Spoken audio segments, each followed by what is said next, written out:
Salamat sa bagong araw, Lord. Panginoon, maraming salamat sa bagong araw na ito. Maraming salamat sa masarap na tulog. Maraming salamat sa masarap na pahinga. Alam ko po, Panginoon, na ako'y binantayan ninyo at inalagaan ng buong magdamag. Haharapin ko po, Lord, ang araw na ito na puno ng pag-asa sa aking puso't isipan, sa aking buong pagkatao, sa aking buong araw ngayon. Alam ko po, Lord, na hindi mo ako iiwan ngayong araw na ito at patuloy niyo akong sasamahan at bibigyan ng guidance.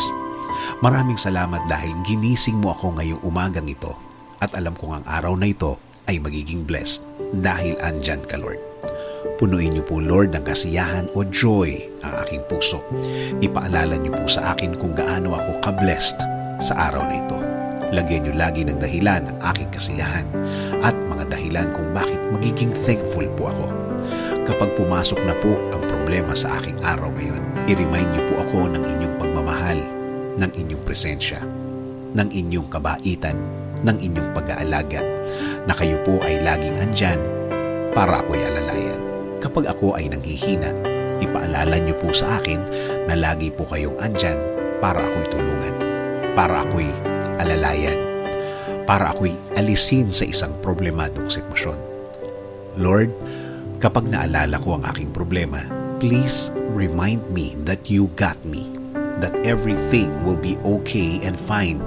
Please remind me also of my purpose. Kung bakit ako nasa mundo, kung bakit ako nabuhay, kung bakit ako andito para sa araw-araw, para paglingkuran kayo at mahalin. Kasama na ang mga nagmamahal sa akin at nagpapahalaga na kayo pa din ang dapat masunod sa aming buhay. Naniniwala kami sa inyong plano na lahat-lahat na gusto niyong gawin sa amin ay makakabuti sa amin, na ang lahat ng plano ninyo ay makakabuti sa aking kinabukasan at kinabukasan ng aking pamilya. Lord, patuloy niyo pong pasukin ang aking buhay. Isinusuko ko na po sa inyo ang aking araw-araw, ang aking mga gagawin at aking mga plano.